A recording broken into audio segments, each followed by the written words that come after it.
Hey guys, tonight we slip through a barely lit alley behind Warsaw's Kino Murano. Rain freckles tapping on dust-caked windows as you pull the collar of your threadbare overcoat tighter. The autumn of 1939 tastes like damp charcoal and boiled cabbage, and you probably won't survive this if you breathe too deeply. So before you get comfortable, take a moment to like the video and subscribe, but only if you genuinely enjoy what I do here. Toss your city and local time into the comments so I know how far these echoes reach. Now, dim the lights. Maybe turn on a fan for that soft background hum, and let's ease into tonight's journey together. You shoulder open a courtyard gate that squeals in protest, waking two pigeons that explode skyward like shrapnel made of feathers. A smell of wet soot and yesterday's vodka hangs low. Warsaw's half-sleeping shop fronts offer lopsided cakes and frayed newspapers, but the real whispers skitter along gutter edges. Armies mobilize, borders bleed, and certain basements are suddenly very popular with men in uniform. Your boots splash across puddles that mirror street lamps, each ripple erasing one more measure of ordinary life.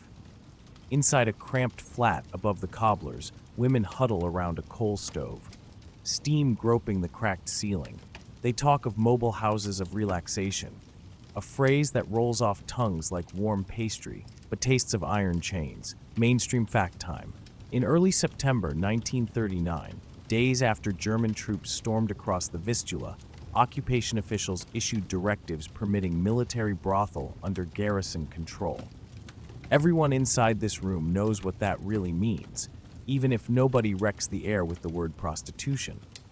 A woman named Anna fingers a chipped cameo and jokes that her resume now reads National Morale Consultant in 5 languages.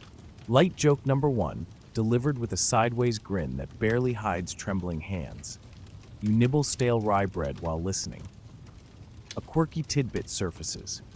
Local fortune tellers have started using red lipstick to stamp their tarot cards, claiming the color DOS off sexually transmitted curses. The stove pops and you nearly drop your slice. Someone laughs about lipstick protection being cheaper than a French letter, and the mood lifts, teetering on the tightrope between hysteria and gallows humor. Joke 2. Outside, martial law notices flap on every pole, curfew at dusk, ration coupons at dawn, and an ominous line about recreational facilities. Historians still argue whether these early decrees were meant to regulate vice or to funnel profits straight into Wehrmacht payrolls. You study Anya's face as she counts coins that never add up. Her eyes look older than her mother's wedding portrait, hanging lopsided on the wall. Horses clatter down the cobblestones, drawing a covered wagon branded with a crimson cross that might once have promised medical aid. Now it fies mattresses and kerosene lamps toward the riverside warehouses. Your chest tightens, sensing the wagon's real cargo will soon include warm bodies wearing forced smiles. You wonder which of these women will be volunteered, which will volunteer themselves because an empty stomach trumps morality every single hunger pang. Fact 2. By October, Warsaw scarcity grows fierce enough that a cigarette can buy a winter coat. That cigarette often comes from the solder's rations. After a 10-minute negotiation behind blackout curtains, the courtyard fills with the metallic scent of rain and horse sweat. You move to the window, palms leaving ghost prints on the glass. Across the street, a tour flips his sign to closed, though it is barely noon. He slips into the same tavern that last week installed velvet booths and a back entrance wide enough for a field ambulance. Small upgrades, big implications. Joke 3 lands in your head unbidden. Call it wartime interior design, rustic chic with optional venereal flair. Your laugh catches in your throat because it is too true to be funny. Evening edges closer, painting the sky the color of weak tea. Candlelight flickers in third-floor windows where silhouettes sway like marionettes. A train whistle moans in the distance, promising departures to unnamed destinations. Rumor says some of those trains carry portable brothel disguised as field hospitals, complete with doctors whose main prescription is temporary exhilaration. No one knows if passengers go willingly or under duress, because testimony disappears as quickly as the trains themselves. The scholarly debate will rage years later, but tonight you only feel the cold leak through cracked plaster. An ear presses a bundle of laundry into your arms. "Take these to Mrs. Zelinska on Freder Street," she whispers. You set out, slogging past murals of white and red eagles now smeared by jackboots. The city smells of coal dust and quiet panic. At Freder Street, a queue snakes from a bakery, people eager for half loaves that might stave off hunger long enough to face tomorrow's indignities. You shoulder through, deliver the bundle, and Mrs. Zelinska slips you a note sealed with wax. The message, revealed later under attic light, maps an underground path towards safety or servitude if misread. Back in the flat, night has swallowed the last colors. Lamps burn whale oil substitutes that make your throat itch. Women practice forced smiles in a cracked mirror, lipstick trembling like they are drawing bull's eyes on their own lips. You dip a rag in warm water, wipe mud off your boots, and listen as a German broadcast crackles through the wall, bragging about Ordnung and discipline. Everyone knows that discipline has a loophole shaped like a brothel door. You curl on a thin mattress, mind racing while body begs for sleep.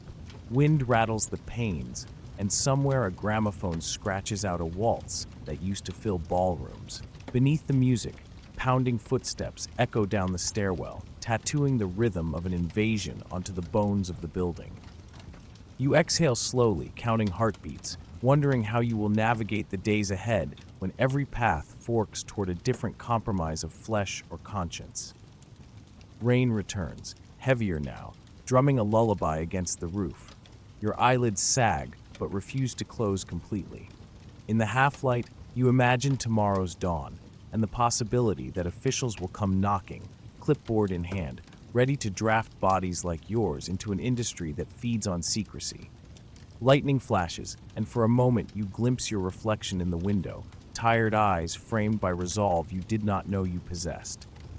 Sleep overtakes you at last, uneasy and shallow. In the dream that follows, red paper lanterns float down the vistula like ghostly lies, their candles sputtering each time a distant gun booms.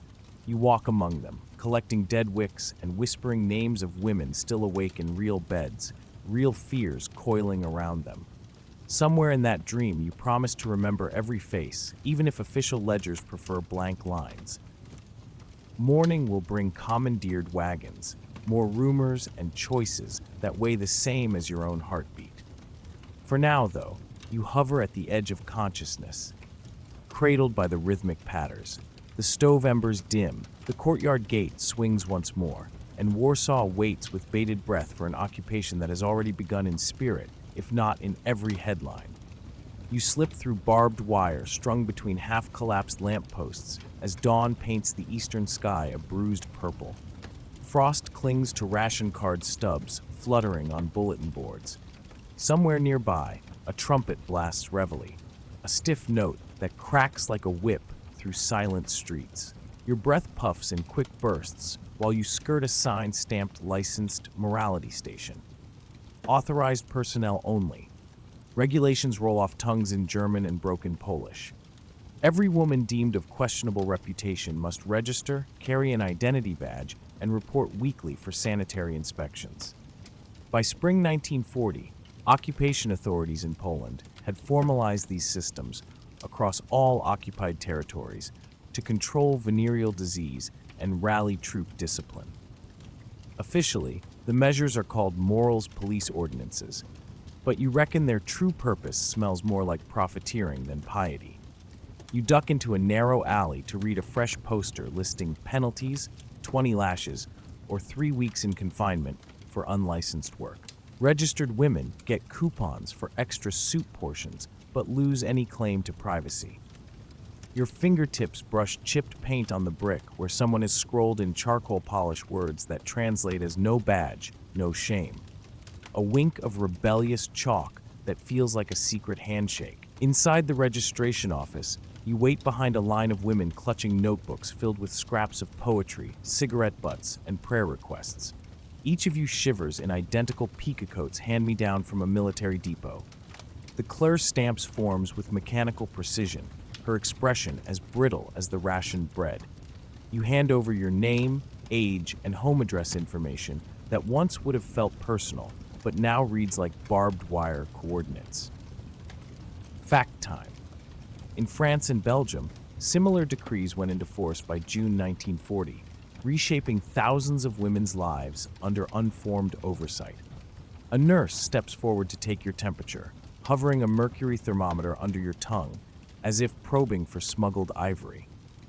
Behind her, a rack holds modest jumpsuits marked Comfort Station staff. You edge away, heart-thumping. Fringe whisper, has it some women sew hidden pockets into those uniforms to smuggle letters out to families? Historians still argue whether those pockets saved lives or simply fed victim narratives. You're handed a slim booklet stamped with official seals. Inside, curt instructions on curfew hours, client quotas, and acceptable contact procedures. Speak only German or English. One-line orders. You imagine muffled Polish slipping through thin walls. Words like "bleibt stark," stay strong, that mean more than any formality ever could. You tuck the booklet into your coat, feeling its weight like a millstone. Outside, you wander past a quartet of soldiers, critiquing windows painted pastel for recreational facilities. You catch snatches of their banter. One complains the wallpaper pattern triggers memories of his aunt's parlor in Munich. You snort into your sleeve. Silent joke number one, because you can almost picture him declaring floral prints a war crime. 4 blocks later, you reach the designated Comfort Station, a former schoolhouse with barred windows and a red cross above the archway. A steward in a bow tie greets you with overly bright courtesy. He offers a peppered biscuit and a cracked teacup filled with weak broth. You bite into the biscuit to hide your hesitation. Joke 2 drifts in your mind. Camp kitchen hot cuisine now with extra grit. He flips through your booklet and leads you to a room lined with cots separated by thin curtains. You spot Anna's cameo from last night around the neck of a fellow woman, her hands folded over it like a lifeline. You share a nod that feels like signal code. No words, only solidarity. The steward reminds you gently that your first assignment starts at 6 p.m. and failure to report earns immediate suspension of soup coupons. Hunger and protocol make unlikely bedfellows. By afternoon, you absorb burnished sunlight through cracked panes, while a piano in the next hall tinkles out a Chopin nocturne. The steward claims the piano belonged to a local baron before the war. You pluck a sour note and try to imagine ghosts in silk gloves drifting through vaulted halls before it all turned to rubble. Quirky rumor says the baron's ghost still critiques anyone who forgets to polish his floorboards. At 4, you muster through curtained doorways where lined-up uniforms hang like rows of scarecrows. You don one faded green frock, its collar riding your shoulders like an eager child. The fabric smells of mothballs and antiseptic. You press your badge, your new second skin, over your heart and clear your throat. The clock chimes 5 times. Drill sergeants of pleasure inch through corridors to inspect your appearance. They nod at clipped heels and zipped seams. You adjust your posture until ribs ache. A light joke number 3 surfaces, but you swallow it because every bit of strength counts. In this place, laughter can land you under solitary lights.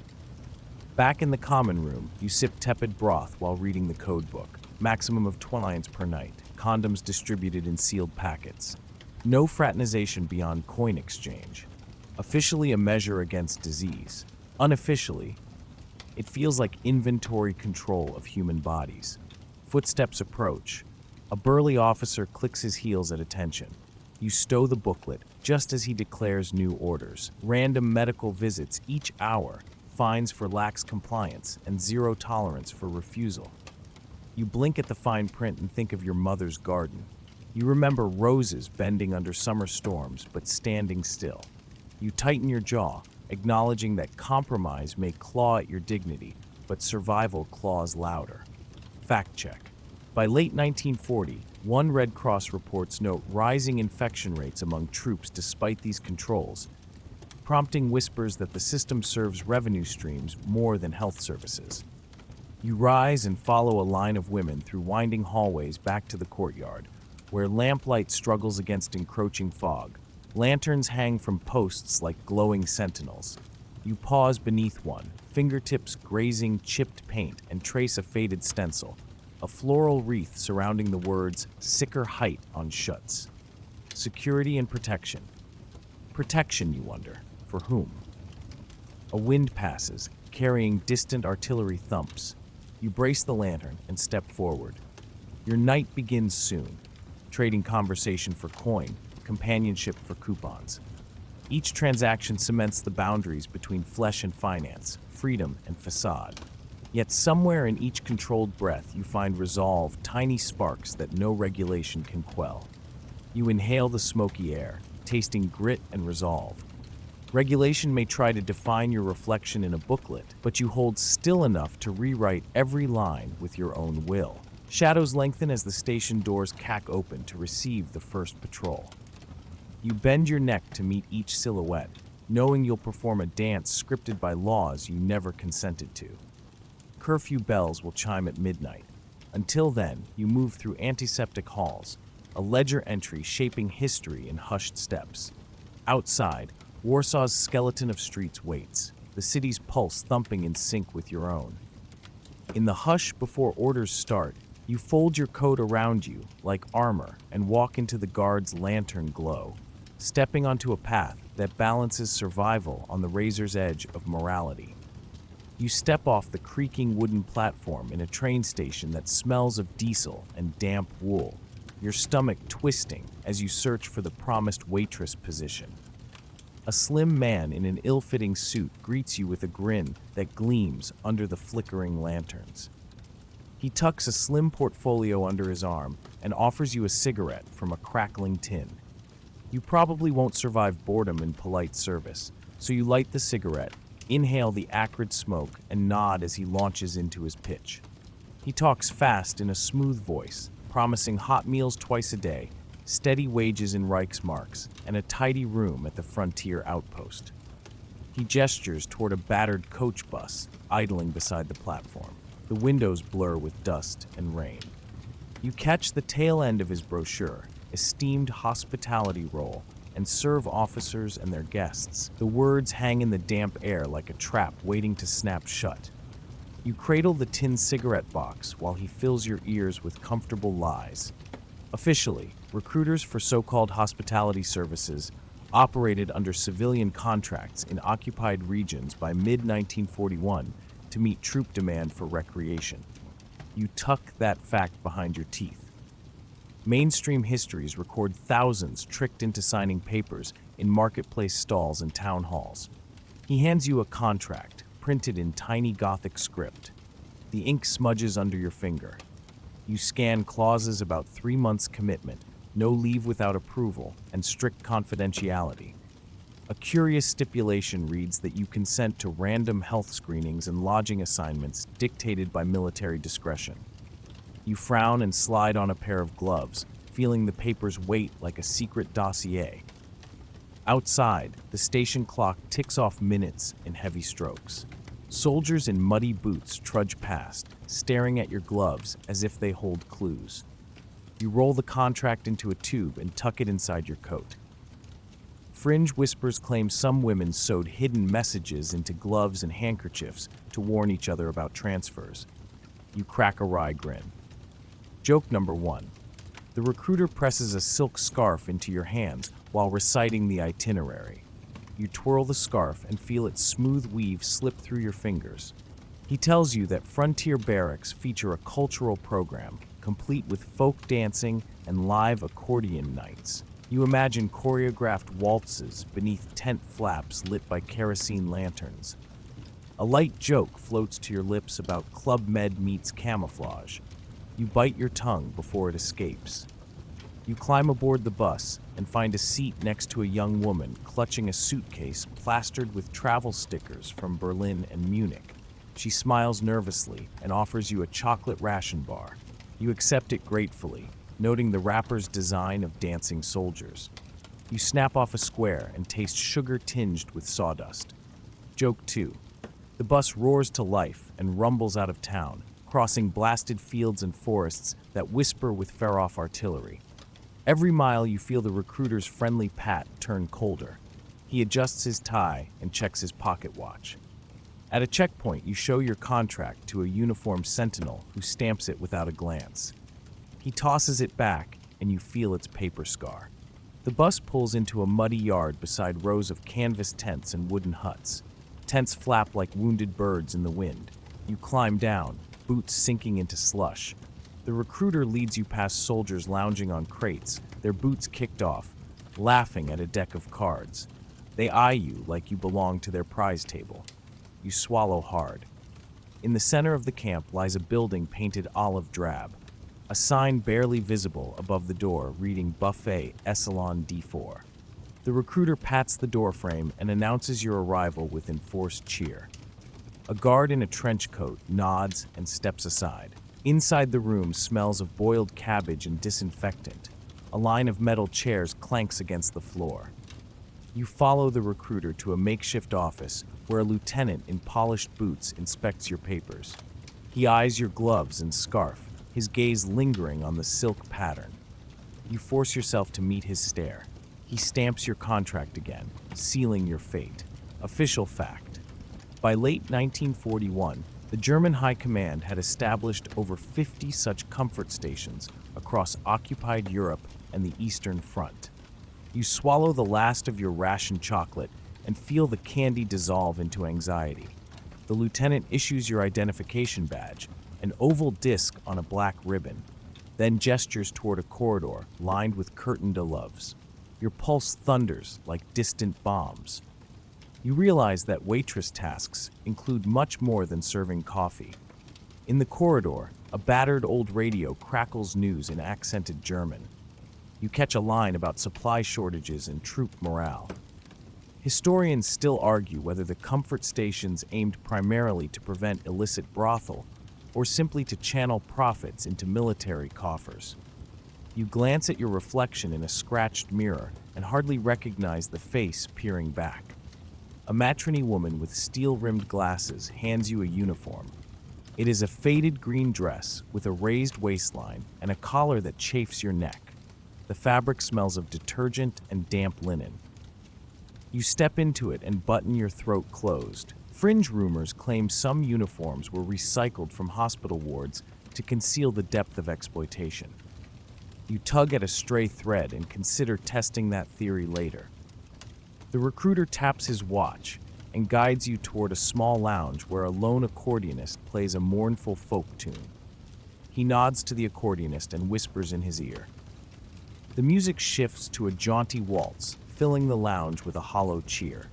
You slide into a velvet-backed chair, and the accordionist tips his cap.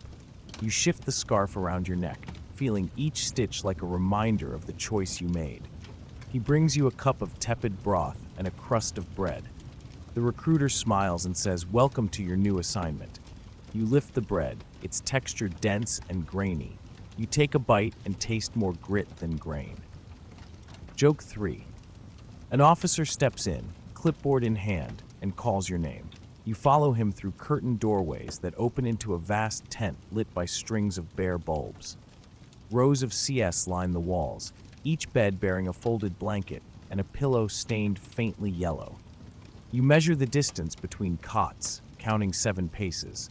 A bell rings overhead, vibrating through the canvas. The officer outlines your duties in clipped tones.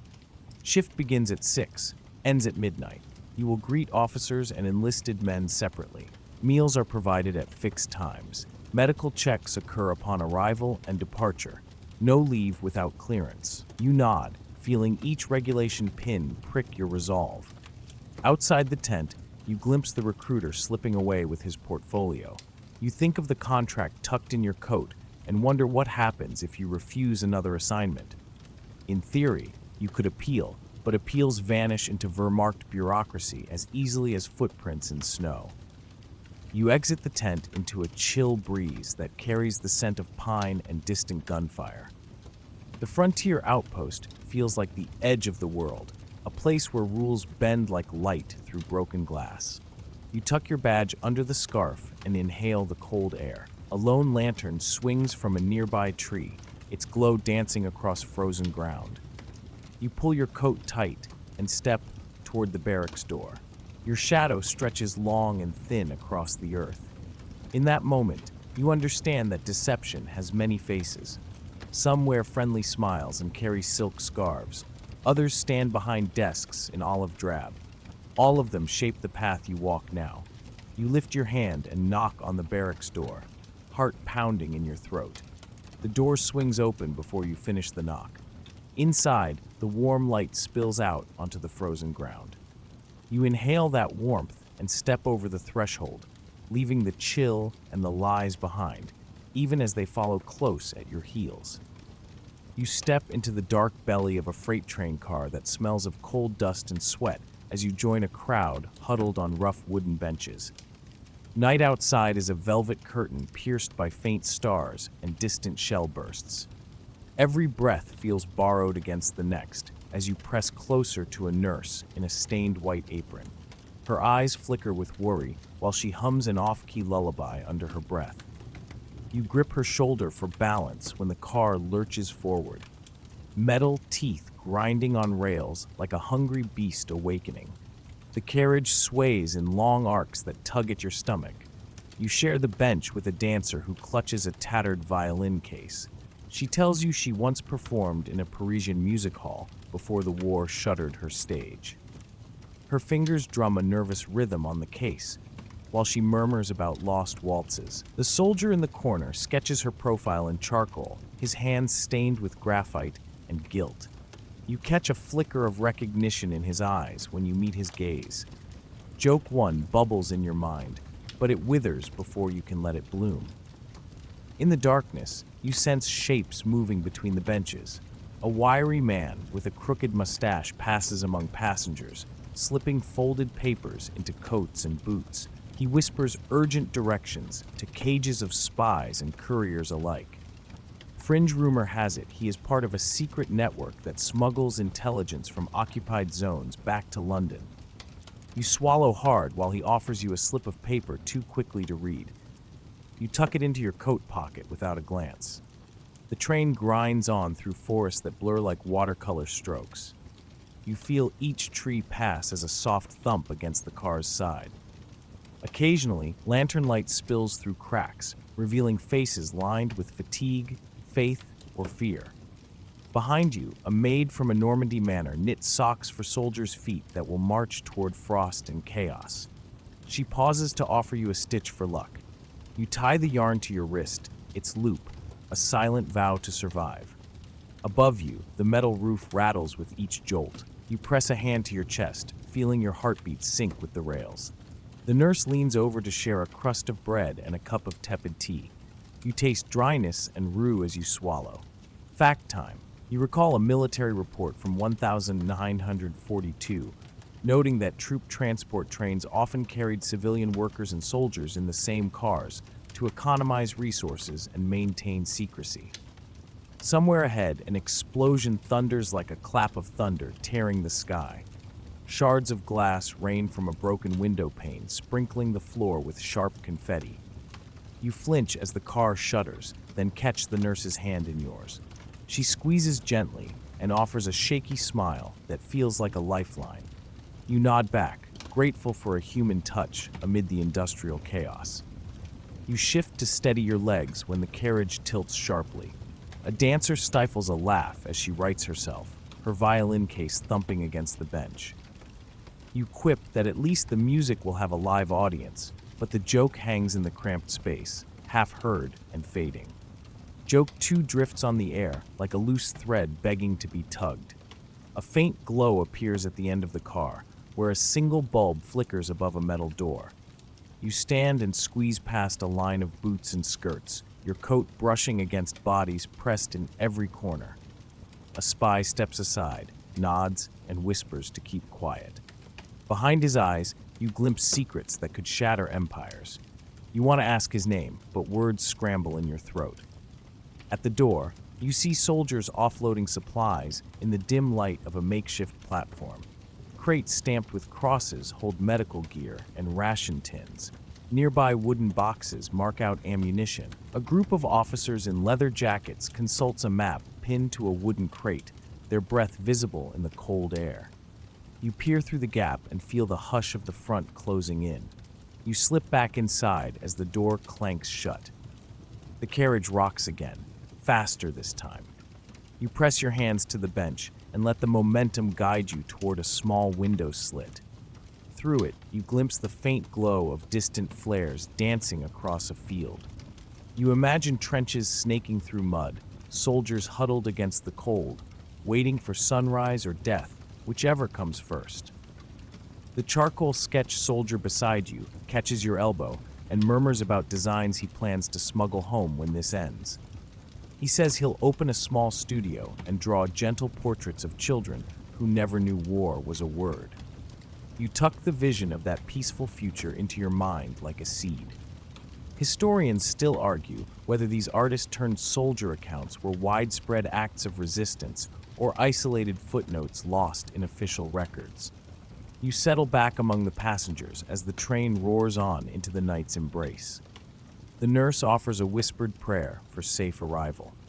The dancer closes her eyes and breathes deep, perhaps dreaming of concert halls cleansed of shell-shock echoes. You rest your head against the wooden wall, shoulders loose for the first time since boarding.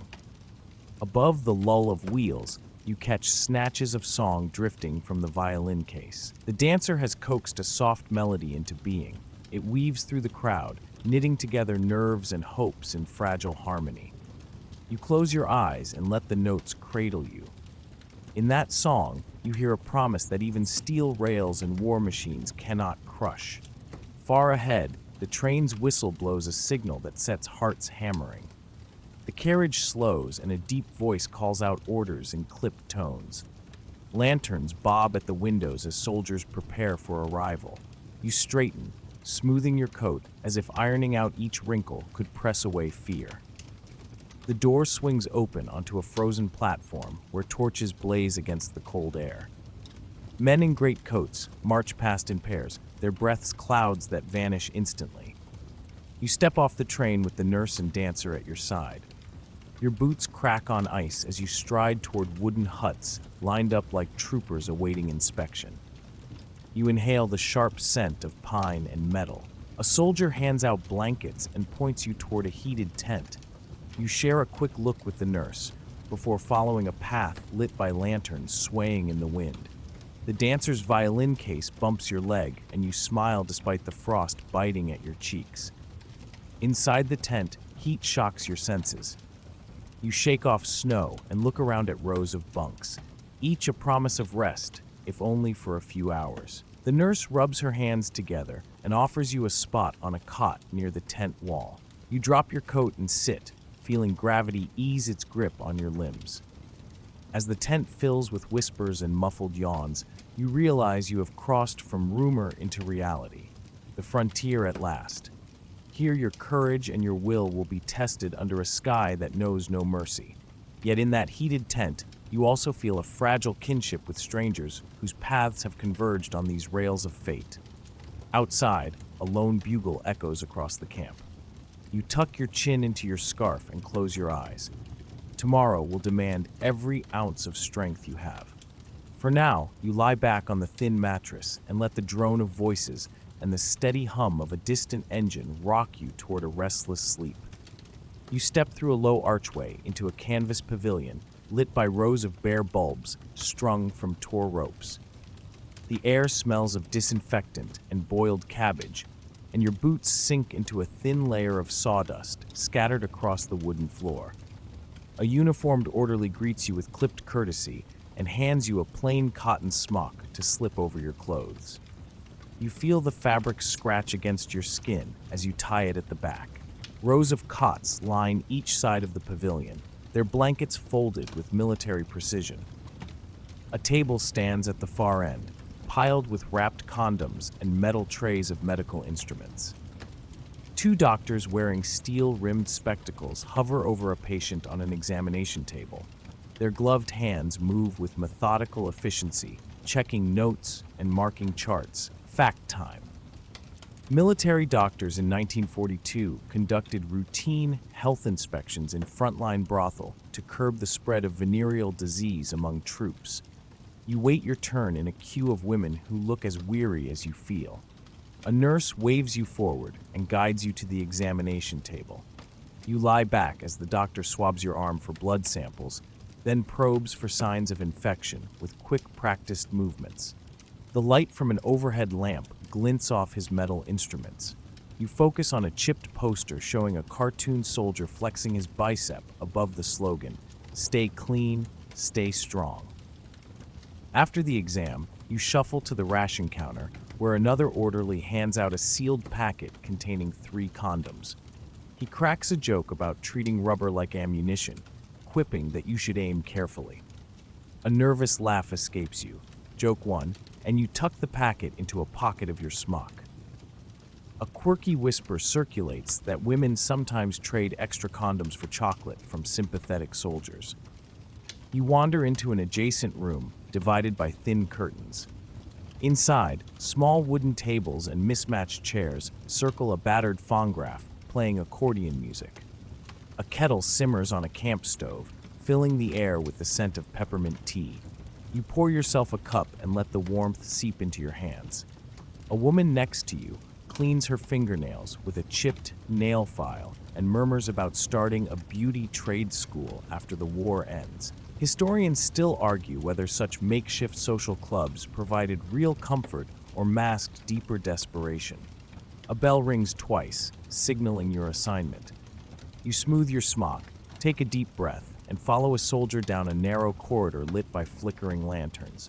His boots echo on the wooden planks as he leads you to a curtained alcove. You slip behind the fabric and find a small table set with a tin of biscuits, a chipped mug, and a flickering lamp. You place your tea carefully beside the biscuits. The lamps glow, dancing across the rough-hewn walls. He steps inside, greeting you with a polite nod and a request for tea. You pour the hot liquid into his mug and set it on the table. He unwraps one biscuit, inspects its texture, then breaks a piece off and offers it to you. The biscuit tastes like sawdust and salt, but you accept the gesture.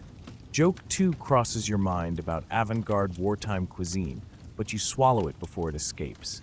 Conversation drifts easily at first. He asks about home, your family, and your favorite songs. You name a lullaby your grandmother used to sing, and his eyes soften for a moment. You realize tenderness can exist even in a place defined by contracts and quotas. He finishes his tea, signals the end of civility, and reaches for your hand. You steady yourself, recalling the inspection rules printed in your booklet. You rise from the table and follow him behind a second curtain into a dimly lit room with a makeshift bed. The mattress sags in the middle, springs creaking under weight. He helps you remove your smock, folding it neatly on a chair. You lie back as he adjusts the blanket over your legs. Your heart pounds, each beat echoing against taut nerves and the wooden floor. You hear muffled laughter from other aloves and a distant clink of a spoon against a mug. The cracked walls seem to absorb every whisper and sigh. You focus on steadying your breath as he removes the condom from its wrapper with careful fingers. You feel its cool latex slide into place and the world narrow to the rhythm of shared breaths. The minutes pass in a blur of sensation and quiet dialogue. He asks if you believe in fate, and you recall your grandmother's words about strength and survival. You answer softly that you believe in small mercies. The light from the lamp flickers and casts your shadow on the wall, elongated and wavering like doubt itself. You squeeze his hand, feeling a flicker of human connection in a place built on violence. Afterward, you dress in your smock and take back your packet of condoms, now one shorter. He leaves quietly, offering a curt nod of thanks. You fold the blanket, straighten the chair, and step out into the lantern-lit corridor. A nurse checks your wristband before you exit, scanning its number against a clipboard filled with client tallies. Each tally feels like a line scratched through your own story. You pass the inspection table on your way back and glance at the charts pinned above. They track infection rates and client counts, numbers that reduce human lives to statistics. You shiver as a breeze drifts through a gap in the tent wall. Outside, boots patter on wooden planks as the next shift begins. You return to the common room where the photograph now plays a hearty poker. A woman sips her tea and offers you a biscuit broken in half. You accept it. Tired and grateful for the small kindness, Joke 3 rises unbidden about wartime snack breaks being the highlight of the day, and you let it slip as a soft chuckle. A medical orderly announces a break for all staff. You step outside into the chill evening air, drawing in the scent of pine and damp earth. Lanterns sway overhead, casting shadows that dance across the ground. You press your packet of condoms to your chest like a talisman, each rubber sheath a reminder of your own agency amid rigid regulations.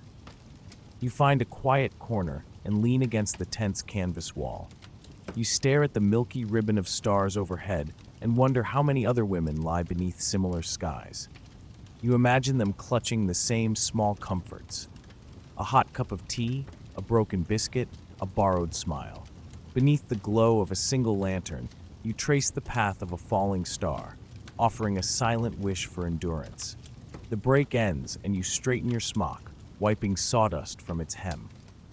You step back inside, ready for the next assignment, knowing each transaction pushes you closer to tomorrow, but further from who you were before.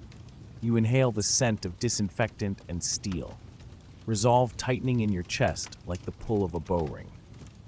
Clients wait beyond the curtain again, shadows shifting in expectant silence. You lift the fabric, breath held steady, and step forward once more into the pavilion's glow, prepared to carry another story embroidered with resilience and sorrow. You sigh as the sun dips low and the pavilion lanterns flicker awake, their pale bulbs casting a honeyed haze over the sawdust floor.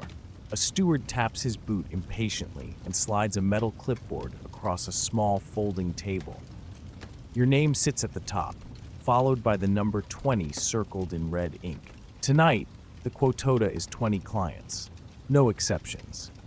You cradle the clipboard, its weight pressing a question into your palm. Fatigue or failure. You slip into your smock and inspect your reflection in a warped mirror propped against a tent pole. Your hair is pinned tight, cheeks flushed from the day's heat, and your eyes glint with determination. You brush a loose strand behind your ear, practicing a smile that carries mustard seed warmth without spilling over. Joke 1 surfaces. You consider calling it the world's most exhausting waiting list, but you tuck the thought away before it blooms. The steward announces the first patrol group, and you step forward into a corridor lined with curtained loves. Each alcove holds a tidy bed, a lamp, and a small table where tins of biscuits and chipped mugs stand ready. You open the curtain to find your first visitor, a lieutenant with a nervous stutter who keeps glancing at the clock. He offers you a limp biscuit and apologizes for its crumbly constitution. You bite into it, tasting the grit of frontier life. You settle him on the bed and pour tea into his mug. He asks about your day, and you deflect with a light joke about cocktail hours in military chic. He chuckles, surprised by your humor, then leans forward to press a coin into your palm, his cheeks warming. A tactile cue marks 1 down. 19 to go. You tidy the alcove and move to the next curtain, glancing at the steward's clock on the wall. Time drips like sand in an upturned hourglass. You take a deep breath as a corporal strides in his gait, crisp beneath his coat. He thumbs through his gloves and remarks that quotas must be easier if you charge by the hour. You equip that some nights you wish you could charge by the minute. He laughs and you note the first tally scratched into the ledger. In the break room, a nurse restocks tea kettles and murmurs that frontline brothel in 1943 standardized quotas at 20 clients per evening to maintain troop morale and justify staffing levels. Fact time. Records from the German High Command show comfort stations were expected to meet these quotas or face budget cuts. You nod and lift a fresh packet of condoms from the shelf. A quirky rumor drifts in through the canvas seam that some women kept tiny notebooks disguised as recipe books to track each client's preferences and nicknames. You imagine a stew of soldier stories simmering in coded recipes. Historians still argue whether these personal logs offered emotional refuge or merely cataloged exploitation. You return to the corridor, counting your steps 7 paces between each alcove. You tuck your smock behind your belt, smoothing fabric that trembles like a captured flag. The next visitor is a fatigued private who apologizes for falling asleep mid-session once before. You laugh softly and reassure him that nodding off counts as moral support. Joke 2 flutters out, quiet and comforting. You guide him to the cot and settle beside him, asking lightly if he prefers peppermint or chamomile tea. Afterward, he chooses peppermint, and you fetch 2 mugs, handing him one and sipping from yours. Steam curls between you as you share a fleeting moment of normalcy amid the orchestrated intimacy. Noon's heat gives way to evening chill. You step outside the pavilion to drop off used cups and exchange them for fresh ones. Lanterns glow like fallen stars as you breathe in pine-shed air. Somewhere a gramophone scratches out a polka that floats across the camp. You smile at the absurdity of a dance tune marking someone else's tired steps. Back inside, a sergeant waits by your alcove door with an impatient tap. He compliments your steady hand and asks if quotas ever scare you. You meet his gaze and answer softly that fear and resolve often share a cot, but resolve tends to outlast dawn. He offers you a chocolate bar in thanks for honesty, and you unwrap it with gratitude. You hide that chocolate for later, a small rebellion. As the night drifts on and the tally edges toward 15, exhaustion comes calling. You feel it in your shoulders, in the tremor at your fingertips, in each inhale that tastes of cigar, smoke, and antiseptic. You press a hand to your heart, steadying a pulse that thrums with obligation. The steward signals a surprise inspection. A doctor steps in, clipboard in hand, and scans the corridor with a clinical eye. He checks wristbands and counsels slips of paper. You hold your breath while he pauses at your alcove, then nods and moves on. You exhale, pressing your back against the cool canvas wall. You count again, 18 down, 2 to go. Your voice echoes in the hush as you call for tea refills. You serve with practiced grace, pouring from the kettle until the last drop murmurs into the mug. The final clients appear, a captain and a first lieutenant who joke that they are racing to break a record. You grin and tease that they might need extension cords for that kind of stamina. Joke 3 slips into the air like a wink. They settle on the bed together, muttering about double shifts and hazard pay.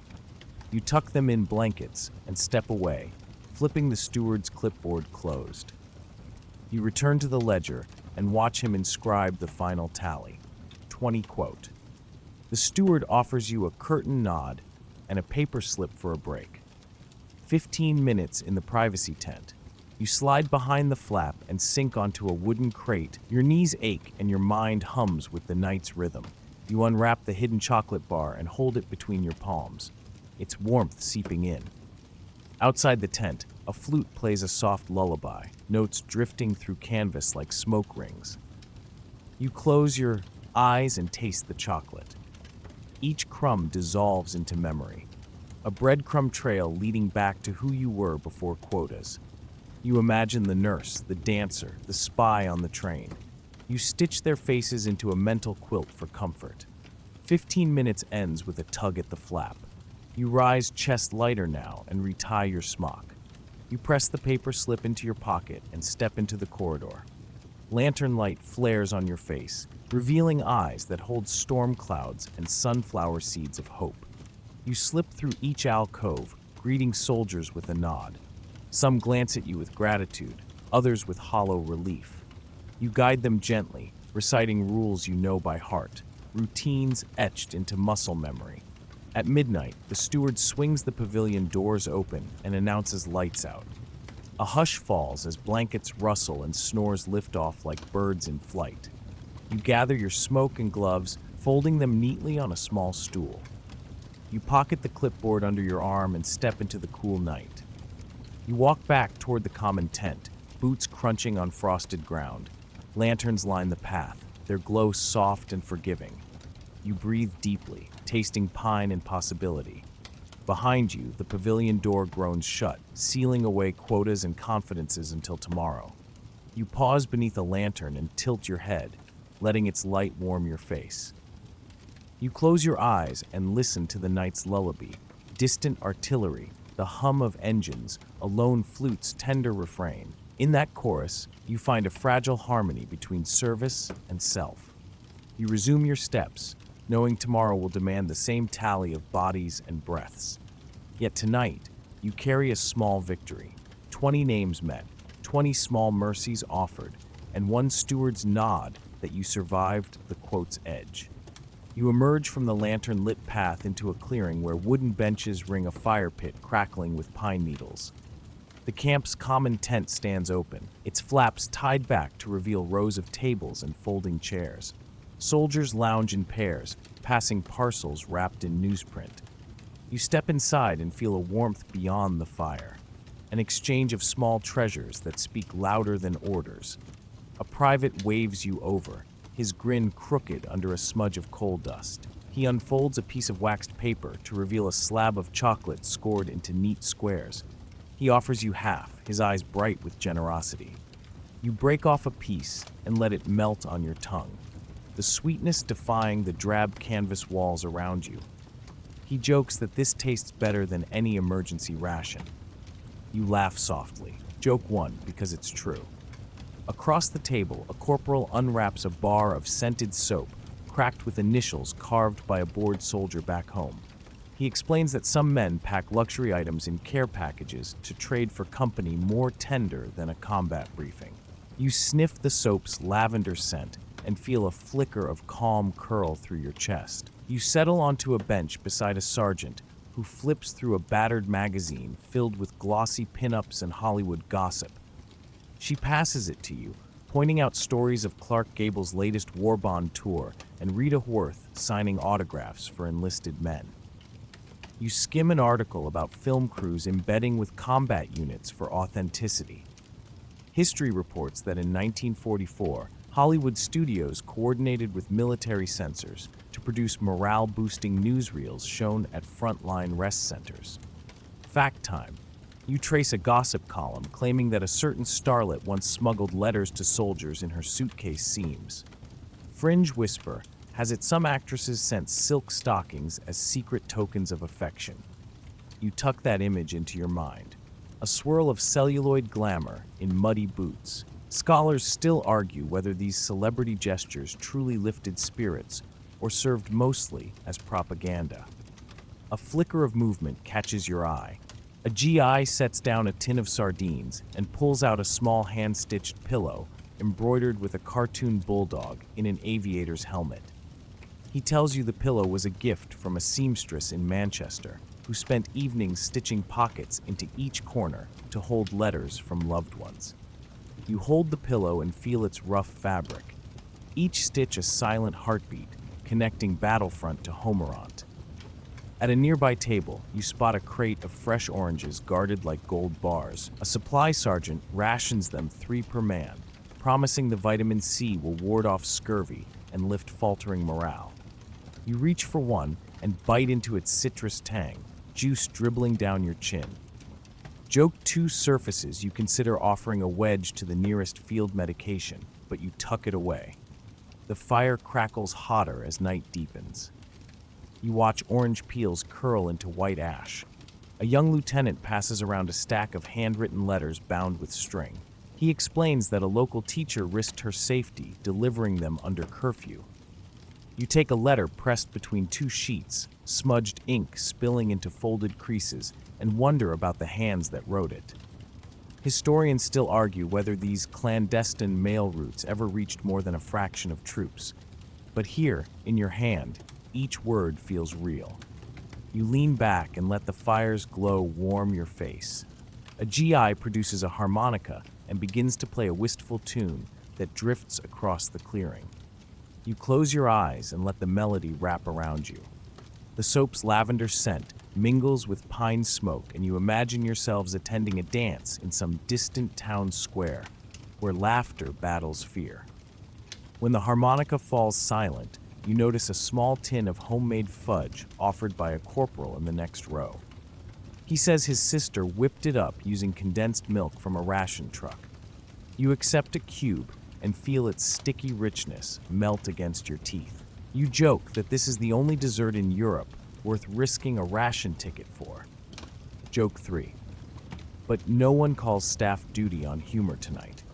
You rise and cross to a table draped with a faded American flag where a lieutenant collects traded items. He tallies each gift with a careful nod and stores them in a wooden chest lined with felt. He explains that commanders encourage these exchanges as informal morale centers, a practice that became widespread by 1943 under Red Cross guidelines aiming to boost troop welfare. Official fact: you slide your pillow and letters into a burlap sack for safekeeping. The lieutenant thanks you and gestures toward a second chest labeled personal effects. You watch a soldier place a locket containing a black and white photo of a loved one inside. You feel the chest's lid thud closed and think about the weight of memories sealed within. Outside the tent, you find a canvas chair under starlight. You sit and unwrap a square of chocolate saved from earlier. Moonlight shimmers on its glossy surface. You inhale the night air, tasting pine and promise.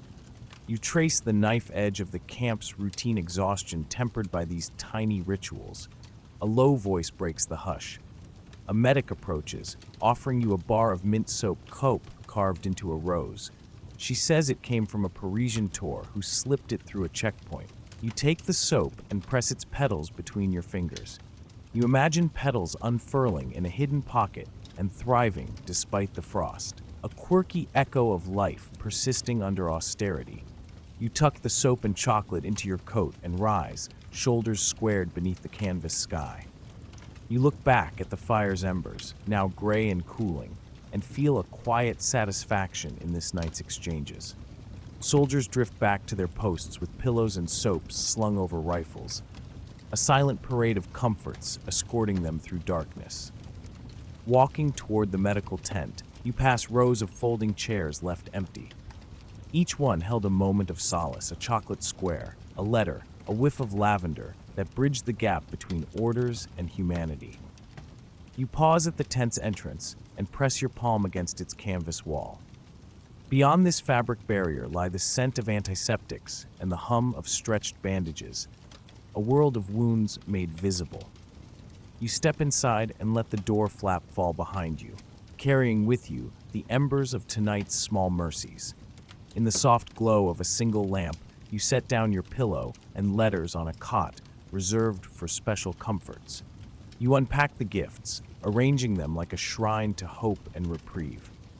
A nurse enters, her light steps silent on canvas and offers a nod of understanding.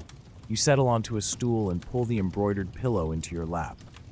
Its fabric is rough but familiar, the bulldog's grin oddly comforting. You press the pillow to your chest and lean back, listening to distant clinks of mess kits and the steady hum of generators. Outside the medical tent, the winds howl across frozen fields, carrying the scent of pine and distant artillery. Inside, you cradle these tokens from home, each a reminder that even amid war's darkest corners, small acts of kindness glow bright. You close your eyes and let each flavor, fragrance, and note linger on your senses. Tomorrow will demand courage anew, but tonight you rest in the company of exchanged gifts and quiet solidarity. The world beyond these tents may roar with conflict, yet here you claim a moment of calm, a testament to resilience carried in chocolate wrappers and hand-stitched stitches.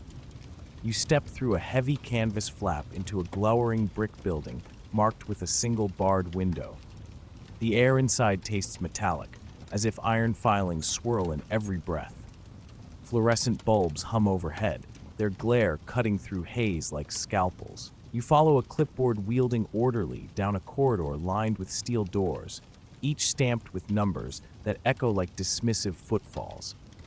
In a vast room beyond, gleaming tables stretch in regimented rows, littered with vials, scalpels, and glass beers.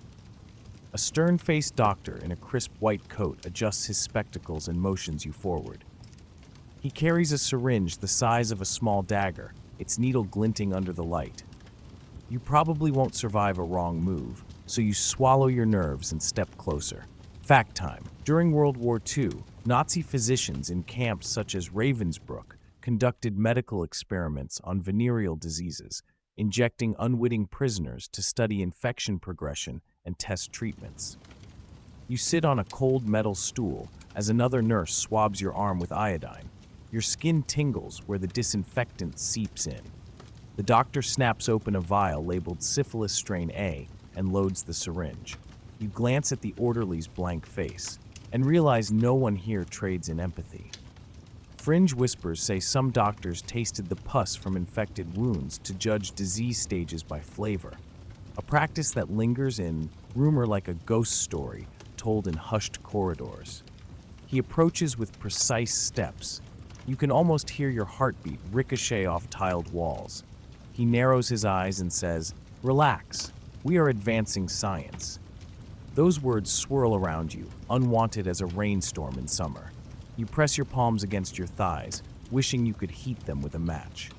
You steady your breath as the needle moves toward your flesh. A sharp pinch blooms into fire that races through your veins, marking you with an unwanted certainty. You blink past tears and try not to imagine the invisible army of microbes now forging a battlefield inside you. A nurse gives you a glass of water, her lips twitching in a ghost of a smile. You swallow, tasting chlorine. Joke one forms in your mind. Maybe next time they'll offer flavored saline, but you tuck it away before it can escape. In the next bay, you watch another woman receive an injection, her eyes flicking toward you as if seeking shared strength. You catch her gaze and nod. No words are needed. You shift on the stool, bones creaking under tension, and force your mind towards steadier ground. Beyond the rows of tables, a low hum vibrates through the concrete floor. You follow it into an adjoining chamber where electric lamps hang above a long bench crowded with glass flasks. Beers bubble with neon-colored liquids, and a chalkboard scrolled with equations towers behind a lectern. A young researcher jots notes in a leather journal, lips moving as he reads data off a machine. You edge closer to read the scrolled numbers. They map infection rates against treatment doses of salvasan, the arsenic-based drug used before penicillin became widespread.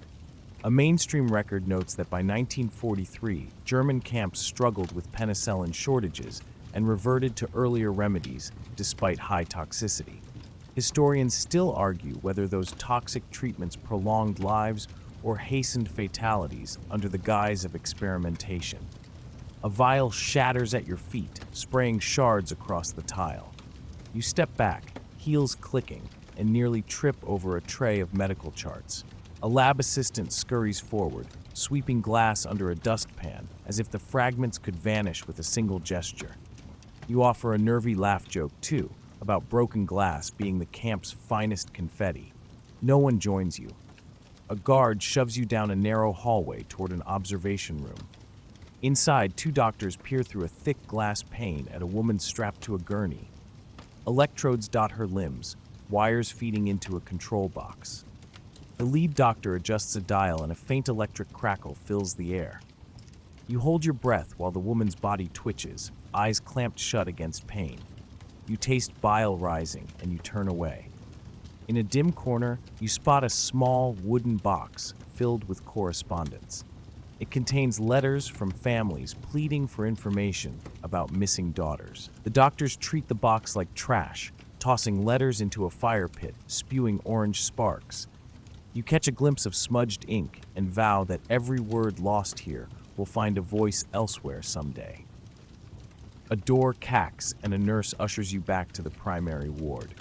Your arm throbs with both physical ache and a deeper memory of violation. You rub the spot where the needle entered, fingers tracing a bruise that blooms like nightshade. A quirky rumor drifts through your mind. Some inmates believe that drinking frog's blood could neutralize infection. A tale passed in secret to mock the experiments themselves. You imagine a chorus of ribbits in the lab echoing your silent protest. At a small desk, you receive a drab certificate proclaiming you unaffected by Trial A and eligible for reassignment. You take the paper and fold it twice, then twice more, as if compaction could make the words lighter. The nurse stamps it with a date and a location for your next evaluation. You tuck it into your coat pocket next to your resolve. You follow a corridor of peeling paint and exposed pipes, each step stirring dust and memory. You cross a room where rows of bottles labeled Ganakis culture line shelves like trophies. You pause and trace a finger along the dusty glass. No triumph dwells here, only the echo of stolen dignity. A doctor glances up and frowns you. Break contact and step away. Outside the building, dusk bleeds violet across the sky. You shake out your arms and roll your shoulders, welcoming the ache as proof you are still human. A breeze stirs fallen leaves at your feet.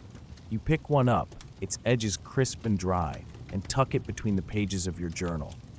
Later, a silent memento of survival.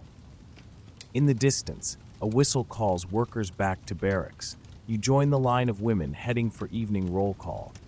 Their footsteps a steady percussion against cracked pavement. A light drizzle begins, tapping on your coat like a hesitant applause. You tilt your face upward and let droplets trace paths down your cheeks. Joke 3 edges forward. Maybe you'll patent rainwater therapy next. But you smile instead at its absurdity. As you cross the yard, barrack lights flick on one by one, revealing silhouettes moving behind frosted panes. You feel the weight of your witness truths settle in your chest, heavy as concrete walls. You clutch your coat and press forward, carrying both the bruise on your arm and an ember of defiance. Tonight, the labs sleep under lock and key, their secrets sealed until curiosity or reckoning demands the doors reopen. You walk past that heavy brick building one last time, its barred window dark and unseeing. You inhale the cool air and let the hush of night cradle your thoughts. In every silent heartbeat, you vow to remember each procedure, each whisper, each stolen breath, until the world listens. You climb down from a lorry into a liberated French town where bunting, fashioned from bed sheets, flutters above cobblestones slick with spring rain. Soldiers in boots, mud spattered as battle flags crowd around wooden huts painted pastel green and white. A canvas sign reads Recreation Center, but you know the real purpose lies just beyond the curtained entrance. You inhale the scent of brewed coffee and distant gun oil, wondering how quickly freedom morphs into something else. You push through a flap into a hall warmed by a kerosene heater. Rows of folding chairs face a makeshift stage where a gramophone spins wartime tunes. Nurses in Red Cross armbands hand out mugs of cocoa laced with sugar saved from rations. Fact time.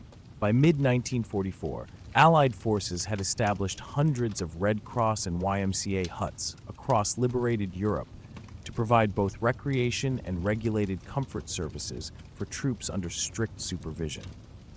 You wander past a table stacked with freshly laundered towels and a rack of donated lingerie repurposed as uniforms. An orderly passes you a leaflet stamped code of conduct, ordering women to register and wear colored sashes indicating health status. You slip the leaflet into your coat pocket, its edges crisp like a dossier you never asked for. A private approaches you with a grin as wide as his bayonet scabbard. He holds out a bar of mint soap pressed into the shape of an anchor. He jokes that it doubles as ammunition in a pinch. Joke 1 surfaces. Perhaps soap grenades will be next military innovation. But you nod and tuck the soap into your pocket. You step outside into a courtyard ringed by low brick buildings. A line of women stands beneath a canopy, each clutching a tin cup and stamped ration card. You join the queue, noting their faces are young, scarred, and determined. A fringe whisper claims some comfort. Women here are former entertainers, tricked by promises of stage roles. You tilt your head, tasting the irony as you wait. Inside a small office, a Claire checks your ration card, catalogs your name, and hands you a red sash embroidered with a white cross.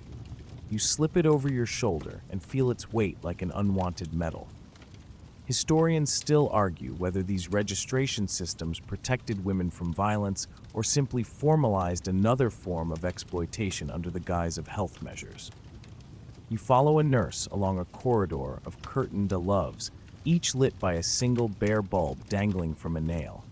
The nurse taps gently on your arm and nods toward an alcove where a corporal waits. He offers you a bruised rose picked from a garden behind the town hall. You accept it with a half smile, pressing petals between your fingers as if you can trap beauty before it wilts. He escorts you to a chair by a warming stove and pours you a cup of tea. Steam curls around your face like a whispered promise. You offer him a biscuit, its edges soft from steam, and he bites into it with a snap that echoes in the quiet. You joke that it tastes like hope kneaded with flour. Joke 2 dances on your tongue before you tuck it away. Outside, you spot a makeshift barber's stand where tattered flags serve as curtains. A barber whittles soap into ornate shapes while trimming soldiers' hair. Word is he sculpts soap into miniature helmets and bayonets to entertain men nervous about the next advance. You file that detail under quirky tidbit and let a ghost of a grin curve your lips. Back in the corridor, the corporal's glance lingers on your sash. He lifts it, runs a fingertip along the embroidered cross and murmurs, "This means safety." You nod, though safety here tastes like chalk. He places the rose in a vase on the table and extends his hand. You follow him through a second curtain into a larger hall where chairs are arranged around low tables. A jukebox in the corner crackles to life with a swing tune recorded before the war. Soldiers snap their fingers and tap boots to the beat, filling the hall with restless energy. You take a seat by a window and watch rain spatter the pane like broken promises. The corporal joins you with 2 mugs of cocoa. He raises his mug in a quiet toast to survival. You clink yours against his and sip. The cocoa is thick, sweet, and tinted with exhaustion. You both sit in companionable silence, listening to laughter drifting from another corner where a card game is underway. He places a peppermint soap rose on the table next to your mug. You trace its carved petals and find comfort in its permanence. He leans back and says, "These centers keep men alive, but what about us?" You meet his gaze and nod. Sometimes compassion feels like a rationed commodity. You rise as a nurse, signals the next assignment. She guides you down a ramp behind the hall into a lantern-lit annex. In the dim interior, you see beds lined in neat rows, each outfitted with a thin mattress and a wool blanket. A warming lamp glows at the foot of each cot. You choose one by the far wall, noting a small lacquered table beside it holds a vase of dried lavender. The nurse hands you a packet containing 2 condoms and a slip of paper with room etiquette. No loud noises, no leave past curfew, and always report illness immediately. You tuck the packet into your coat, feeling each latex liner like a fragile shield. You lie back on the cot and close your eyes. The lavender scent drifts over you, soft as a lullaby. You recall pianos in other zones, laughter in French ch'tao, and syrupy American jazz on crackling recordings. You wonder if hospitality really means care, or if it simply repackages longing into controlled compartments. A faint melody drifts through the wall, someone humming a tune from home. You focus on the notes and let them drift you beyond barbed wire and ration cards. Behind the humming, you hear distant artillery roll like thunder far off at sea. You inhale, chest rising with tension and release. A sergeant steps into your room to check the lighting.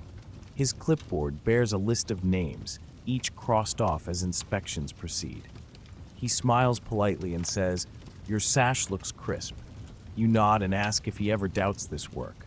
He blinks, scans your face, and replies, "Sometimes the only choice is to keep moving." You study the flicker of the lamp and feel its warmth seep into your bones. You imagine your own hands knitting lace in a different life, or scrawling stories in a notebook by candlelight. You tuck those images deep as you slip out of the cot and fold your sash with care. In the hallway, you pass a group of women seated on barrels, sharing whispered jokes in broken English. One offers you a cigarette rolled in an old newspaper. You accept it gratefully. its smoldering end a tiny rebellion. You inhale the smoke and let it mingle with the lavender scent lingering on your skin. Back in the recreation hall, the jukebox switches to a slow ballad. Soldiers stand in pairs, swaying awkwardly on scuffed boards. You watch them and think of your own steps. Measured, cautious, wanting to follow the rhythm, but unsure of the choreography. As the music plays, you walk to a small stage and run a hand across its polished surface. A mic stands lonely at center stage, its cable coiled like a snake waiting to strike. You mount the stage on a whim, heart pounding, and lean into the mic. Your voice emerges in a soft murmur, a lullaby your grandmother sang. The hall stills. Soldiers turn at the melody, their heads tilting as if hearing home for the first time in months. You sing in a second-person whisper, each note meant as balm, safe in these walls, safe in these arms. Sleep soft tonight. When you finish, applause rolls out in hesitant waves. You step down, cheeks warm, and return to your cot under drifting lavender and the hum of electric bulbs. Here in this Allied-run sanctuary, you hold both comfort and compromise in your hands. Outside the windows, rain blurs distant ruins into watercolor. Inside, a fragile community blooms under patchwork care. Tonight, you rest between two worlds, one marked by conflict, the other by small kindnesses enacted under moral camouflage. You close your eyes and let the lullaby linger. Tomorrow will bring quotas of another kind, lessons in loss and resilience. For now, you surrender to the hush, where lavender, cocoa, and song weave a temporary promise of peace. You slip through a narrow back entrance of the makeshift brothel. The lantern above the door casting wavering light on chipped paint and a faded red cross. Inside the hush is heavier than any curfew bell, broken only by muffled laughter and the clink of teacups. You cradle a folded scrap of paper against your chest, its edges brittle like a secret waiting to crack open. In the common room, women arrange roses in tin cans and toast low-burning candles to mask the scent of disinfectant. A nurse at a corner table chats with a corporal about the latest shipment of tea. You take your cue, slide behind a battered mattress propped against the wall, and slip the folded note beneath its steel springs. Joke one surfaces in your mind. You consider calling it mattress mail, but you tuck the thought away before it shatters the tension. Fact time. A veteran courier once noted that by 1943, the Polish Home Army recruited women working in uniformed brothel to carry messages hidden in buttons, boots, and bed frames to bypass German checkpoints. You inch back to the door and duck out into the alley. The night air tastes of damp cobblestones and burning pine torches from a nearby guard post. A stray cat weaves between your ankles, its fur mottled like battle scars. You scold it softly for nearly tripping you. Joke two blooming. Apparently, even feline resistance fighters deserve to be called to order. You cross a deserted courtyard toward a row of bombed-out warehouses. On the far side, a partisan contact waits by a stack of wooden crates painted with camouflage stripes. He nods when you approach, hands tucked inside a wool coat. You offer a slight bow and press your palm to your heart in greeting. He extends a flask filled with a Satz coffee that tastes like charred hopes and sugar. You accept a sip, savoring the bitter comfort. In a gravel-strewn corner, you retrieve the message by lifting the mattress's corner with a practiced fingertip. Inside the tiny fold of paper, ink lines curve into ciphered words. You stow it in your coat pocket and examine the note the partisan hands you in return. It's a thin strip of fabric embroidered with numbers that twirl like barbed wire. Fringe Whisper says those stitches map enemy supply routes. A textile map meant to be burned before dawn. He tilts his head and murmurs instructions. Deliver this to a safe house beneath the church steeple by first light. You nod, and he presses a coin into your palm, an unspoken pledge of gratitude. His eyes glint with moonlight and fierce resolve. You slip away under slanted beams of searchlight, heart drumming a beat meant for battle drums. The note's texture feels warm through your coat. You imagine German patrols tramping these same streets moments ago, unaware that intelligence danced in shadows just beyond their rifles' reach. A breeze rattles a shutter above you, sounding like a distant cannon shot. You pause and glance up at shattered windows where paper streamers hang like ghostly bookmarks in ruined libraries. You steady yourself, practicing a smile for whatever guard you'll meet next. In the next block, a soldier back from leave stands guard outside a cafe turned billet. His helmet is tipped low, hiding his eyes. You step toward him and offer a polite Guten End. He nods and says curtly that you may pass. Apparently, your rhythm matches the curfew code. You slip by, bending into the hush of a narrow lane. Beyond the cafe, you find a hollowed church whose nave is flooded with lantern light. Shadows of arched windows dance across rubble-strewn pews. You climb through the broken door, careful not to tread on strewn hymnals soaked by rain. In the apse, a charcoal sketch on a brick pillar marks a hidden door, a rectangle about knee-high, outlined in faded chalk. You press your palm against the brick and trace its shape. The chalk crisp under your fingers. You kneel and press the embroidered strip against a latch concealed behind a loose stone. It clicks open like a whispered secret. Inside, the warmth of candlelight and the smell of damp earth greet you. A narrow stair spirals downward. You descend, each step echoing like a question. Joke 3 winks at you. Apparently, secret passages come with their own dramatic sound effects.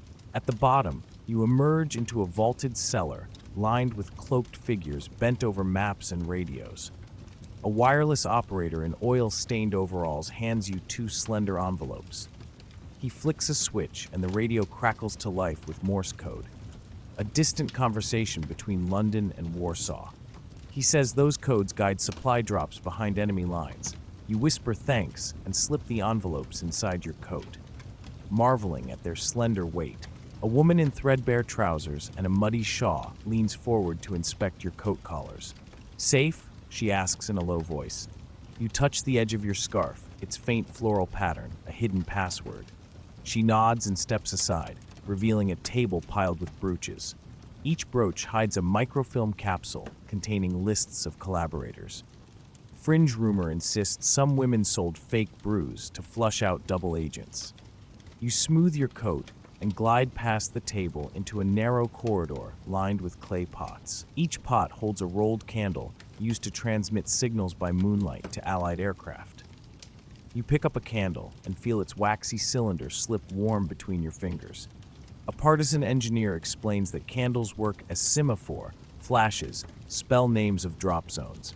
Historians still argue whether candle signals or radio messages saved more lives. You tuck the candle into your pocket and climb back up the spiral stairs. Outside the church, dawn tiptoes through stained glass shards, painting the courtyard in bruised colors.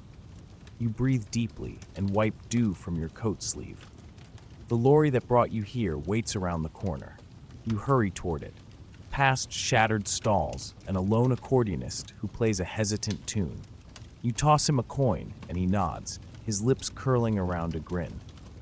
You imagine his tune echoing across fields of resistance as you climb aboard the flatbed. The driver rumbles forward, tires crunching gravel like gentle applause. You press your packages against your chest and stare at the church steeple receding in the mist. Beneath its height, someone sleeps unaware of the network threading beneath his town. You close your eyes and let the movement lull your thoughts. Each message you carry is a spark tossed into darkness. Each delivery fuels sabotage, rescue, and hope. In that quiet hum of wheels on stone, you feel the pulse of resistance beating through your veins. You step onto a dusty road under a blistering sun, the air thick with the scent of diesel and overripe fruit. Trucks painted army green grind past in a haze, their canvas covers hiding human cargo. Alongside the road, a small knot of girls waits nervously, their shadows drawn tight against their feet. A sergeant in a khaki uniform checks names against a clipboard, calling each in turn with the voice of someone ticking boxes rather than summoning lives. A young woman in a plain cotton dress shifts from foot to foot, clutching a satchel that seems far too light for a journey. Her name is shouted next. She steps forward, eyes fixed on the ground. You follow her gaze to a set of rough wooden steps leading up into the back of a waiting truck. She climbs in without hesitation, disappearing into the dim space beyond the flap. Fact time.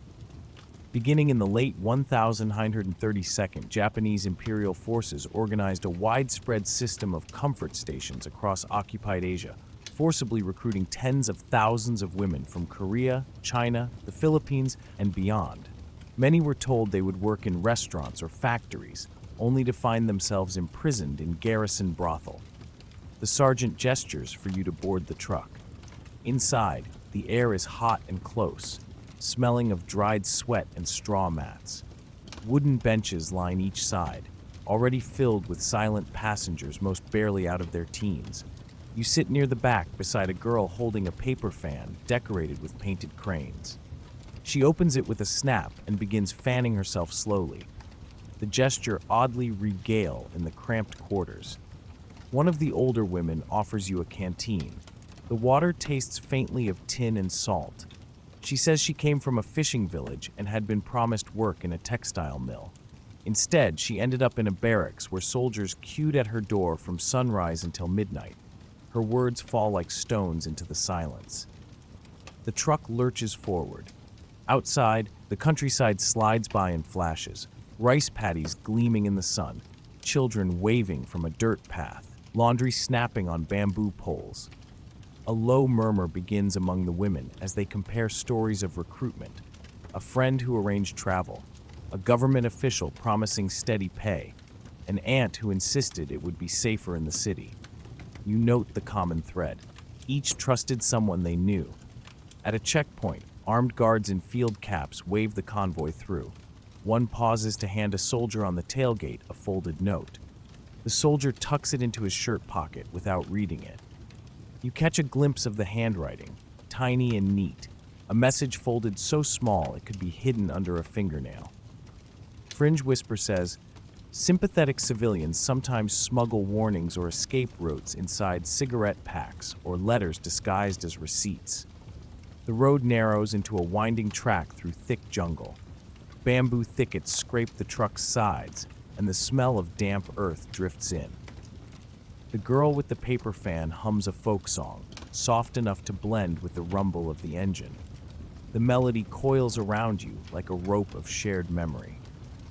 Joke one rises in your mind about charging admission for this impromptu concert, but you keep it to yourself. The truck finally jolts to a stop inside a compound ringed with barbed wire. A wooden gate cacks open to reveal low buildings with tin roofs. Soldiers lounge in the shade, smoking and laughing. A commanding officer strides forward, his boots crunching on gravel. He orders everyone to disembark and line up. In the main hall, a clerk seated at a desk records each name into a ledger. He assigns room numbers and hands out slips of paper printed with rules for conduct. The list includes quotas, curfew hours, and mandatory weekly health inspections. A nurse in a starched uniform passes each woman, a small cotton bag containing toiletries, a bar of soap, a comb, and a thin towel. You run your fingers over the rough fabric, the bag's lightness speaking louder than any welcome. You are shown to a narrow room with two cots separated by a low shelf. A single bulb hangs from the ceiling, swaying slightly in the breeze from an open window. Outside, a courtyard spreads between the barracks and the mess hall. Soldiers cross it in lazy arcs, rifles slung casually over their shoulders. In the evening, the compound fills with the sound of boots on wooden floors. A whistle signals the beginning of the night shift. Girls emerge from their rooms in pressed blouses and skirts issued that morning. Their hair is combed into tidy waves, their faces powdered just enough to mask fatigue. The air smells of talcum and cigarette smoke. You are ushered into a long corridor lined with doors, each marked with a number. An officer explains that soldiers will be sent in groups according to a schedule. You nod, gripping the cotton bag like a talisman. Joke 2 flickers. You could start a betting pool on which number gets called first, but you leave it unspoken. Fact time again. Historians still debate the total number of comfort women involved, with estimates ranging from 50,000 to over 200,000. The lack of surviving records is due in part to deliberate destruction of documents as the war's end approached. The first knock comes quickly. You step aside as another woman opens the door to greet her first visitor. Down the hall, a radio plays a sentimental ballad, its lyrics floating faintly over the sounds of shuffling boots and murmured voices. The girl with the paper fan walks past, slipping the fan into her waistband like a blade. Later, you find yourself on the back step of the barracks, staring out into the dark beyond the fence. The jungle hums with night insects, their rhythm steady and unchanging. You think of the villages these girls came from, the families waiting without knowing, the unmarked roads that led here. You wonder who might still be searching for them. A guard approaches, flashlight beams slicing the night. He tells you it's time to return inside. You nod and follow, the light guiding you back to the numbered doors. The compound settles into its nightly rhythm. Footsteps, whispers, a gramophone's soft scratch. You lie on your cot, eyes tracing the cracks in the ceiling. The air smells faintly of soap and rust. The girl with the fan sleeps beside you, her breathing even. You close your eyes and listen to the insects outside, their song wrapping the compound in an illusion of peace. Joke 3 drifts quietly through your mind. If survival were currency, every woman here would be rich beyond counting. You let it fade into the dark, holding instead the image of those painted cranes fanning cool air in a hot, crowded truck. You step off a narrow stone curb into the shimmer of a Paris night. The street lamps spill golden pools onto slick cobblestones, reflecting the marquee lights of a jazz club tucked between shuttered bakeries. Saxophone notes curl into the air, winding up toward row iron balconies where shadows lean and watch. The air smells of tobacco, perfume, and rain lingering in the gutters. A doorman in a black coat tips his hat and waves you inside. The club's interior is dim with round tables cloaked in red cloth and a haze of cigarette smoke drifting above them. A woman in a green satin gown crun into a microphone, her voice silk wrapped in smoke. Patrons sway in their chairs, their wine glasses catching glints of light. Fact time. During the German occupation of Paris, brothel flourished under official oversight. Certain high-end masons were frequented by Wehrmacht officers, Gestapo agents, and black market profiteers alike, serving as both pleasure houses and hubs for information gathering. You weave through the crowd to a side door marked Privy. Inside is a narrow corridor that smells faintly of lavender water. Behind one half-closed door, a woman in a silk robe lounges on a chaise. A half-sem smoked cigarette balanced between her fingers, she nods toward a crystal ashtray and says, "Help yourself if you need it." You light a cigarette and lean against the door frame. She tells you the man in the corner of the club, broad-shouldered, clean-shaven, is a Gestapo informant. He listens more than he drinks, and his smile never reaches his eyes. She warns you to be careful what you say in his presence. You nod, tucking the cigarette between your fingers. Joke 1 comes to mind about putting eavesdropping on his resume, but you keep it inside. A waiter slips past, whispering that a back table is reserved for a German colonel who likes to play cards until dawn. He's rumored to wager not just money, but information, locations of troop movements, supply depots, even names. Fringe Whisper says, some women feed this intelligence to the resistance, passing it along under the cover of love letters. You return to the main room and watch as the colonel arrives. His boots are polished to a mirror sheen, his coat lined with silver braid.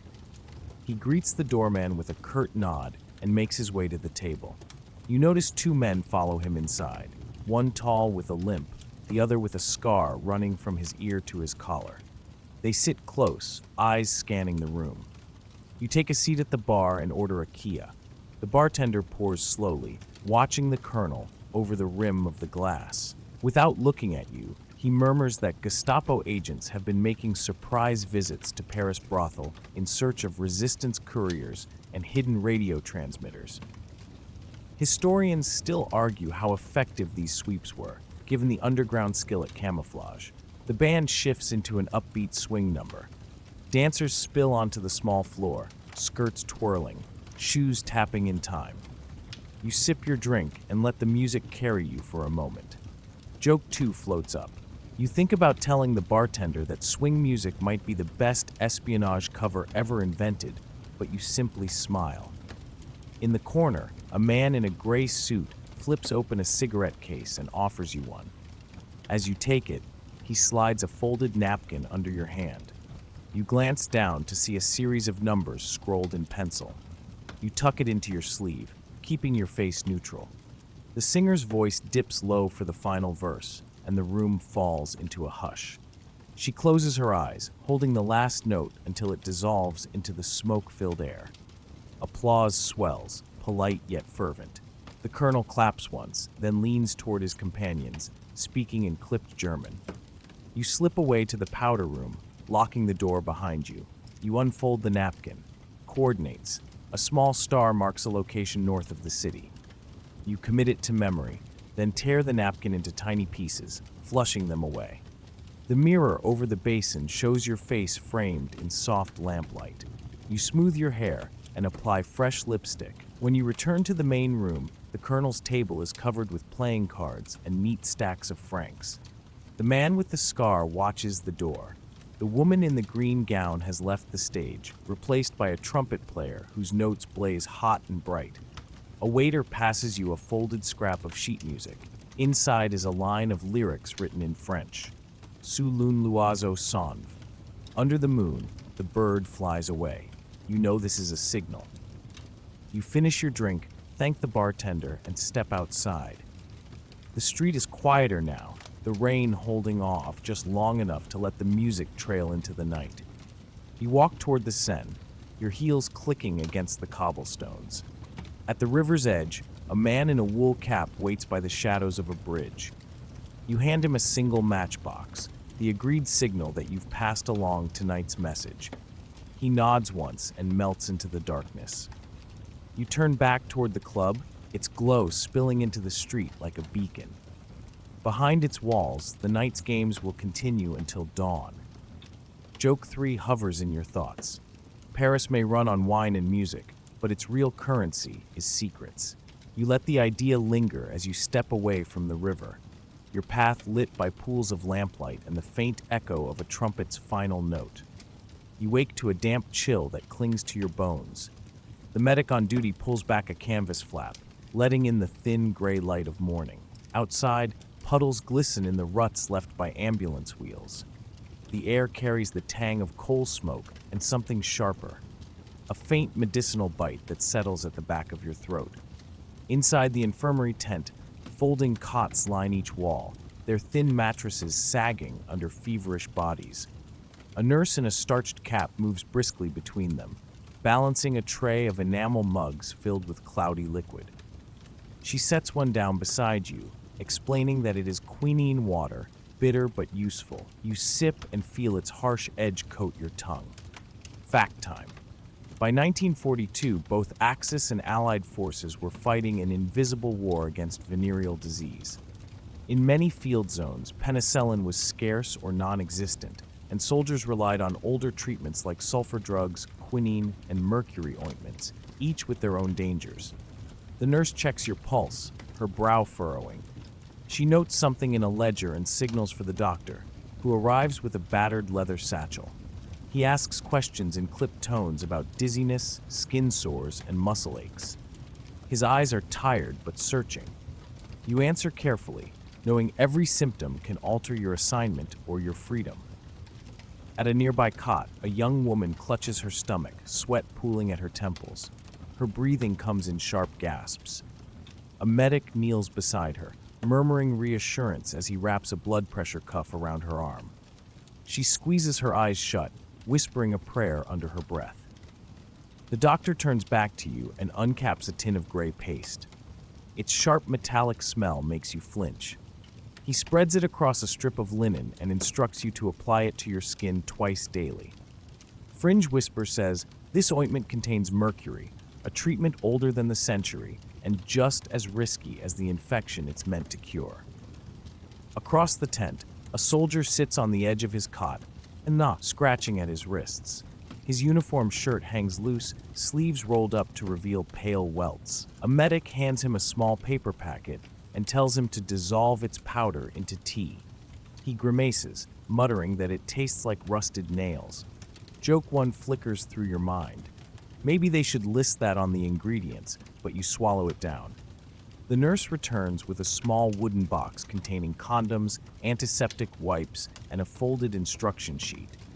She places it in your lap and says, "This is your personal protection kit."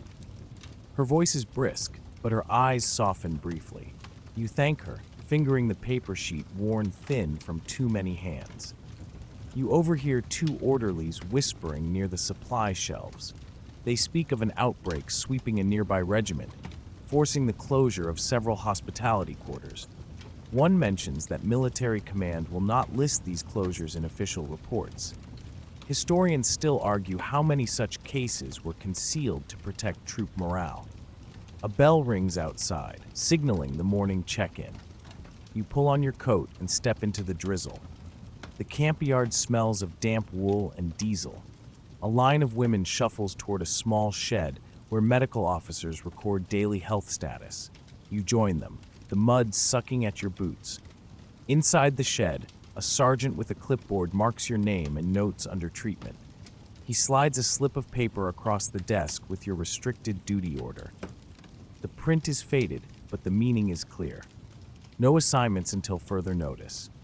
You tuck it into your pocket, feeling its weight. The rain eases as you head toward the mess tent. Soldiers file in with tin trays, steam rising from chipped mugs of tea and bowls of watery porridge. You sit at a corner table, the spoon heavy in your hand. A corporal nearby coughs into his sleeve, his shoulders hunched. You glance at the medic standing in the doorway who pretends not to notice. Your breakfast is interrupted by a commotion outside. A jeep screeches to a halt, and two stretcher bears jump down, carrying a limp figure wrapped in a blanket. The medics rush them into the infirmary tent. You catch a glimpse of the girl's face, pale as paper, lips cracked. A damp block of hair clings to her cheek. You follow at a distance as the medics work over her. The doctor barks for more sulfur powder. A nurse cuts away the girl's sleeve to reveal angry red welts snaking up her arm. Her pulse is thready, her breath shallow. The mercury ointment sits unused on the table. You step back, the air suddenly too thick. The rain patters softly on the tent roof, blending with the rasp of the girl's breathing. Someone switches on a small radio in the corner. Static crackles. Then a clipped voice announces troop movements. You wonder how many other announcements mask smaller, hidden emergencies. Later, back in your cot, you unwrap the personal protection kit. The paper crackles as you smooth it across your lap. The condoms look thin, almost brittle. The antiseptic wipes smell sharp enough to sting the inside of your nose. You fold the kit away again, sealing it with a ribbon scavenged from a supply crate. Joke too flits into your thoughts. You consider calling it a survival gift basket, but the humor dies quickly. Outside, the drizzle has stopped. You wander toward the edge of camp where laundry lines droop under wet uniforms. A few socks are mismatched, stripes against solids. A line of tin buckets sits half full of rainwater. You dip your fingers into one, feeling its chill bite. An orderly passes by with a ledger under his arm. He mutters that a shipment of penicillin is expected next month if supply convoys make it through. Until then, older treatments will have to suffice. Quirky rumor says a French doctor in the city is experimenting with herbal remedies hidden in tea leaves. You imagine tea becoming the new contraband. Back in the mess tent, the nurse offers you a second mug of tea. The steam fogs your vision for a moment. You hold it in both hands, feeling its heat seep through. You sip slowly, letting the bitter comfort settle in your chest. Joke 3 crosses your mind. Maybe the tea is the real medicine, and everything else is theater. You allow yourself a quiet smile before setting the mug down. Outside, camp life churns on boots in the mud. Orders shouted, engines rumbling to life. Inside the infirmary, CS fill and empty. The quiet war against disease continuing without ceremony. You stand at the doorway for a moment, breathing in the mingled scents of antiseptic and damp earth before stepping back into the slow, heavy rhythm of another day. You walk along a dirt lane lined with hedges that once guarded neat gardens, but now hide weeds and tangled briars. Somewhere a rooster crows. Though the sun is already high, the air smells faintly of laundry soap and coal ash drifting from chimneys. Up ahead, you hear the thump of a wooden pail being set down. A woman in a faded apron straightens from her washing and peers toward you. Her eyes narrow in cautious recognition before softening into polite reserve. You pass through the village square where a baker sweeps crumbs from a table into his palm. He nods in greeting, but glances quickly toward two older men sitting on a bench. They lean together in conversation, their voices too low to catch. You feel their eyes linger, a heartbeat longer than courtesy requires. Fact time. During wartime, women suspected of keeping company with occupying forces often faced whispered accusations, even without proof. Some were later publicly humiliated after liberation. Their reputations stripped as cleanly as their hair. A child tugs at her mother's skirt, whispering something in her ear. The mother hushes her but does not look your way again. The market stalls are half-empty turnips, a few bruised apples, and jars of pickled cabbage. One stall-keeper offers you a coin in change, her fingers brushing yours for the briefest second. Her gaze flicks to the folded paper in your coat pocket, but she says nothing. You stop at the post office to check for mail. The clerk rifles through a stack of envelopes, shaking his head. "No letters today," he says, though his eyes scan your face like he's measuring the truth you carry. Joke one nudges at you. Perhaps you should start mailing yourself letters just to break the silence, but you keep it to yourself. On the walk back, you overhear two women talking behind a laundry line. One mutters about camp followers while wringing out a sheet. The other laughs softly, the sound more brittle than amused. They don't say your name, but their voices tighten as you pass. You keep your pace steady, as if your ears are closed. Outside your small room, you find a wicker basket left on the doorstep. Inside are 2 loaves of bread, still warm, and a note scrolled on butcher's paper. For the days when the village forgets kindness, you glance up and down the lane, but no one is watching. Fringe Whisper says, there are always a few who offer quiet solidarity. Even when public opinion turns its back, you carry the basket inside, setting it on the table beside your tin of tea leaves. The room smells faintly of lavender from the sachet, tucked into your bedding. You cut a thick slice from one loaf and eat it plain, its crust cracking beneath your teeth. Later, you wander to the edge of the fields where laundry flaps on sagging lines. A man stacking hay pauses to watch you. He spits into the grass before returning to his work. You wonder if his glance holds pity, suspicion, or both. Historians still argue whether wartime communities judged from morality, survival, or envy when targeting women in this way. Near the well, an elderly woman draws water into a tin pail. She,